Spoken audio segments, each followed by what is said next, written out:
Hello everyone and welcome to English for fun. मैंने आपको है ना एक प्रीपोजिशन से रिलेटेड हमने एक वीडियो स्टार्ट किया था।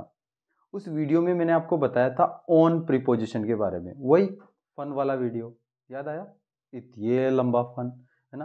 तो वो वाला जो वीडियो है ऑन, वहां से हमने प्रीपोजिशन स्टार्ट किया है। आज मैं उसी का सेकंड वीडियो और सेकंड प्रीपोजिशन लेके आया हूं। आज हम पढ़ेंगे इन। ठीक है, तो सबसे पहले तो आपको मोटा मोटा याद होगा कि प्रीपोजिशन होता क्या है। एक नाउन और प्रोनाउन को जो कनेक्ट करता है वही तो होता है आपका प्रीपोजिशन। मैंने आपको बताया I am in the room, अगर इन हटा दो तो आई और द रूम का कोई कनेक्शन ही नहीं हो रहा।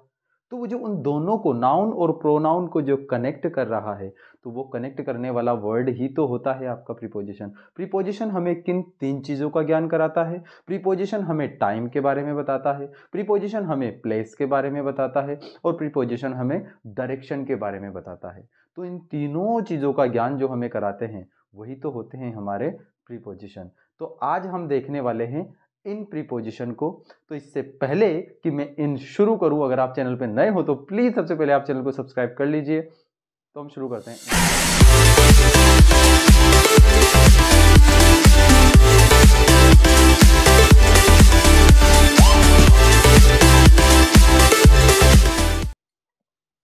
इन का आप रूल्स देखो। सबसे पहले आप इनका मतलब समझो। इन का हम यूज करते हैं में या अंदर के अर्थ में। ठीक है, या तो में या अंदर के अर्थ में। मैंने इसके कुछ रूल्स लिखे हैं, देख लेते हैं हम। बहुत सिंपल है, ऐसा कुछ नहीं है। प्रीपोजिशन जैसे हमने जो डिटेल्ड में हमने जैसे ऑन पढ़ा था ना, वैसे ही हम इसमें रूल्स पढ़ने वाले हैं, और बहुत सिंपल सिंपल रूल्स है। ठीक है, 5-7 रूल्स हैं। ठीक है, जैसे मैंने आपको बताया था ना कि मैं फुल डिटेल में दूंगा, जो भी दूंगा जो कंटेंट, तो यहां भी आपको फुल डिटेल में मिलेगा। किसी सीमा से घिरे हुए स्थान, एनक्लोज्ड स्पेस के साथ मे के अर्थ में इन यूज होता है। किसी सीमा से, जैसे अभी मान लो एक गार्डन है। ठीक है, गार्डन, तो वो गार्डन चारों ओर से घिरा हुआ है ना। जैसे मान लो आपका घर है, तो वो घर घिरा हुआ है, दीवारें हैं।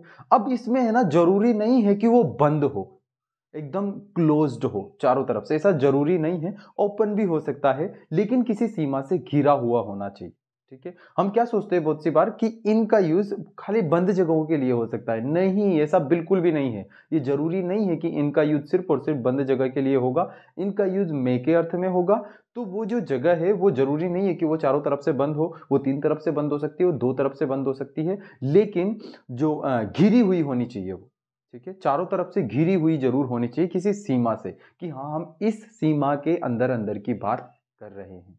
ठीक है, तो एक और चीज, इन और इससे अगला जो एक और प्रीपोजिशन आपका आने वाला है इनटू। में आपको थोड़ा सा है ना उसका थोड़ा सा दे दूं। इनटू के बारे में मैं आपको थोड़ा सा बता दूं पहले, कि है ना इन और इनटू में एक हल्का सा डिफरेंस होता है।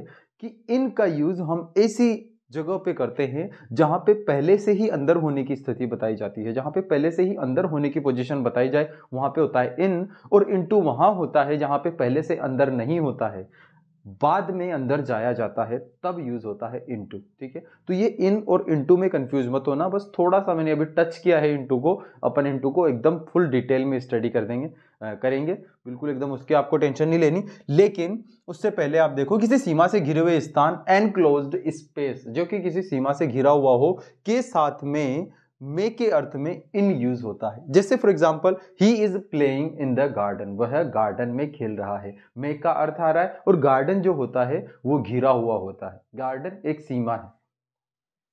ही इज इन द क्लास, वो क्लास में है, क्लासरूम। ठीक है, एक घिरी हुई जगह है। I am sitting in my car, मैं अपनी कार में बैठा हूं। ठीक है, एक घिरी हुई जगह है। और I am going to sit in to the car, मैं कार में बैठने जा रहा हूं। I am going in to the garden, मैं गार्डन में जा रहा हूं। देखना आप डिफरेंस देखना। I am playing in the garden, मैं गार्डन में खेल रहा हूं। अब चाहे मैं गार्डन में यहां इस कोने से लेके उस कोने तक दौड़ दौड़ के जा रहा हूं, भाग भाग के जा रहा हूं, लेकिन मैं गार्डन के अंदर ही हूं। तो जब तक मैं गार्डन के अंदर हूं तब तक है इन, और जैसे ही मैं गार्डन के बाहर से गार्डन के अंदर आता हूं तो हो जाता है इनटू। ठीक है, I am going to play into the garden, मैं गार्डन में खेलने जा रहा हूं। मतलब अभी तक मैं गार्डन में आया नहीं हूं, अभी मैं गार्डन के बाहर हूं, मैं गार्डन में खेलने जा रहा हूं, तो इसलिए इनटू आया। ठीक है, मैं कहा बार बार इनटू में जा रहा हूं, कंफ्यूज नहीं करते हैं आपको ज्यादा। ठीक है, फिलहाल अपन इन पे ही रहते हैं। तो रूल नंबर सेकंड देखो आप एक बार, देश, महाद्वीप, राज्य तथा बड़े शहरों के नाम के पहले भी मे के अर्थ में इनका यूज करते हैं। अब मे के अर्थ में इन सब के नाम के पहले भी यूज तो करते हैं, लेकिन आप ये चीज याद रखना कि इनमें जब रहना दिखाया जाए, मैंने यहाँ पे क्वेश्चन में डाला कि रहना, इन बड़े शहरों या फिर किसी देश या फिर किसी महाद्वीप में रहना दिखाया जाए, किसी राज्य में रहना दिखाया जाए, तभी इन यूज होगा। ठीक है, एग्जाम्पल देखो आप, आई लिव इन इंडिया, मैं इंडिया में रहता हूं, रहना दिखाया जा रहा है। I lives he lives in Delhi, वो दिल्ली में रहता है। वी लिव इन एशिया, हम एशिया में रहते हैं। तो जहां पे रहना दिखाया जाता है वहां पे भी जो है प्रीपोजिशन के रूप में हम इनका प्रयोग करते हैं। नोट, मैंने एक नोट भी डाला है, आई एम फ्रॉम कोटा, मैं कोटा से हूं। तो कोटा से हूं और कोटा में रहता हूं, इसीलिए मैंने यहाँ पे रहना इसीलिए दिखाया। ठीक है, कोटा से हूं, यहाँ पे एक नॉर्मल बात बताई जा रही है कि मैं कोटा से हूं। ठीक है, तो से के अर्थ में क्या आया, फ्रॉम आया, लेकिन जब मैं का अर्थ आएगा कि मैं कोटा में रहता हूं, तभी ना आएगा। ठीक है, थर्ड रूल आप देख लीजिए एक बार, जब किसी जगह के नाम का नहीं बल्कि उसके प्रकार के बारे में बात करते हैं, जगह का नाम नहीं बता रहे हैं जबकि उसके प्रकार के बारे में बता रहे हैं कि जिस जगह के बारे में हम बात कर रहे हैं वो कोई गांव है, वो कोई शहर है, या फिर वो कोई कस्बा है, या फिर वो कोई ढाणी है, कुछ भी है, जो भी है।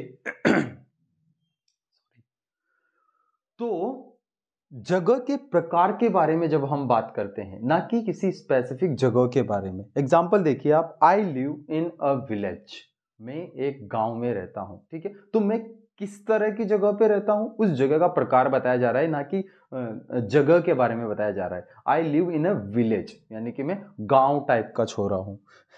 She lives in a town, she is a town girl. ठीक है, वो कस्बे में रहती है। ठीक है, तो they live in a city, वे शहर में रहते हैं, वो तो सिटी वाले हैं भाई। तो जब जगह का नाम ना बता के उस जगह के प्रकार के बारे में बताते हैं कि आप किस प्रकार की जगह पे रहते हैं, आप किसी गांव में रहते हैं, या आप किसी टाउन में रहते हैं, या आप किसी सिटी में रहते हैं, तो ऐसी सिचुएशन में हम प्रीपोजिशन के रूप में इनका प्रयोग करते हैं। नेक्स्ट रूल है आपका समय अवधि, यानी कि पीरियड ऑफ टाइम बताने के लिए भी मे के अर्थ में इन का यूज करते हैं। पीरियड ऑफ टाइम बताने के लिए, एक समय की अवधि बताने के लिए भी हम प्रीपोजिशन के रूप में इनका प्रयोग करते हैं। He will come back in 2 hours, समय की अवधि बताई जा रही है कि वो 2 घंटे में आ जाएगा, आप बस बैठिए तो सही, आ जाएगा थोड़ी देर में। I shall finish this work in 15 minutes, मैं एक काम बस 15 मिनट में कर लूंगा, काहे की टेंशन ले रहे हो, कर लूंगा 15 मिनट में कर लूंगा जल्दी।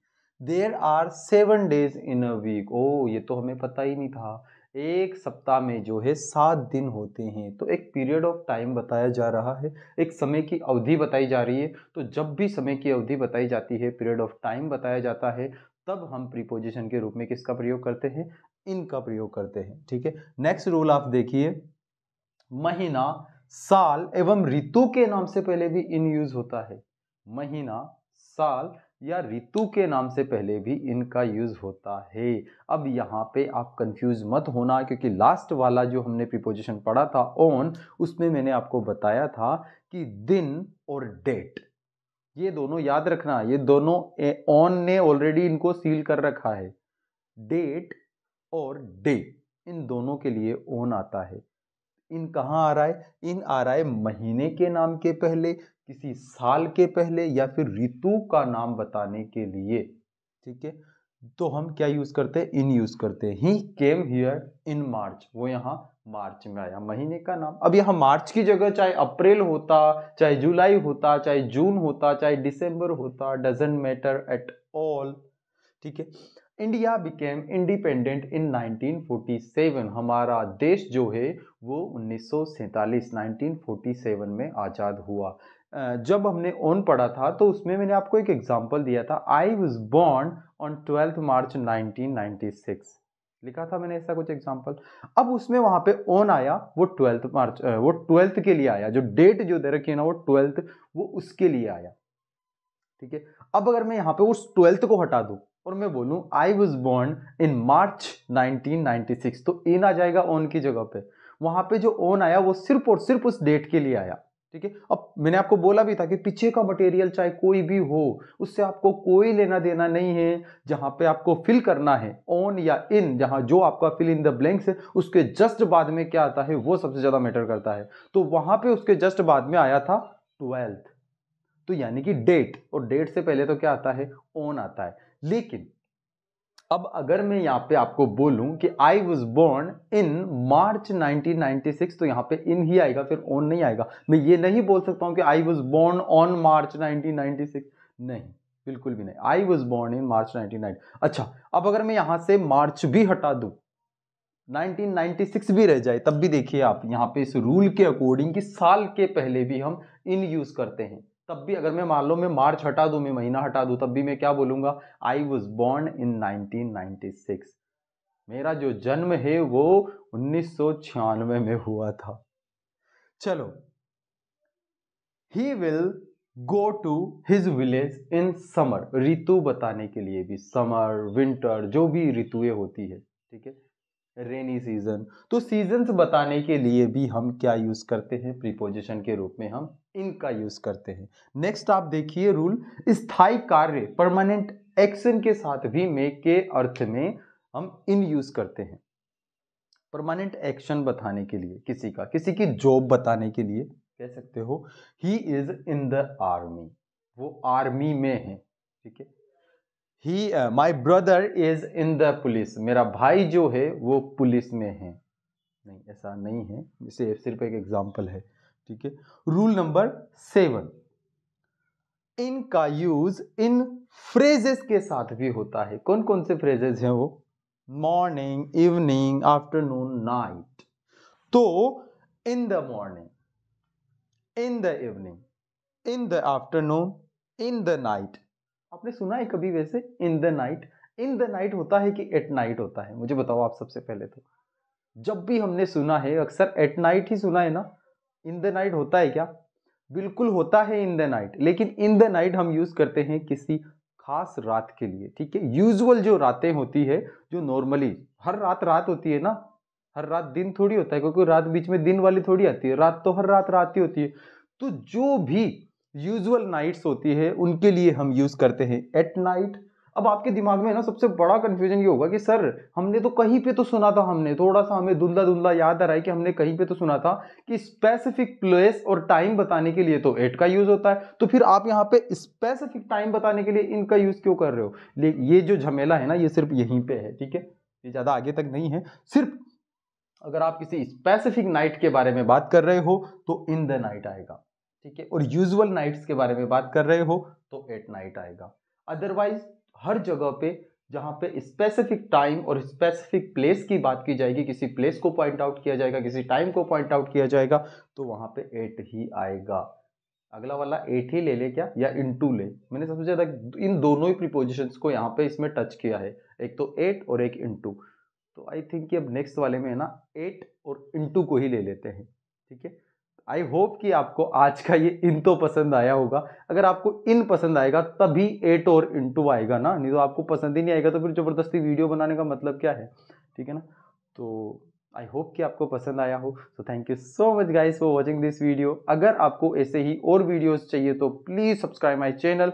अगर इस वीडियो से स्पेसिफिक, इसी वीडियो से अगर आपको कुछ सीखने को मिले तो प्लीज यार लाइक का बटन दबा दिया करो। क्या आ जाता है, एक सेकंड भी नहीं लगता है, आप लाइक करते ही नहीं हो, भूल जाते हो आप लाइक करना, वीडियो देख लेते हो बस, है ना। तो जल्दी जल्दी फटाफट फटाफट लाइक कर देना, और मैं मिलता हूँ आपसे इसके अगले वीडियो में। Thank you, bye bye.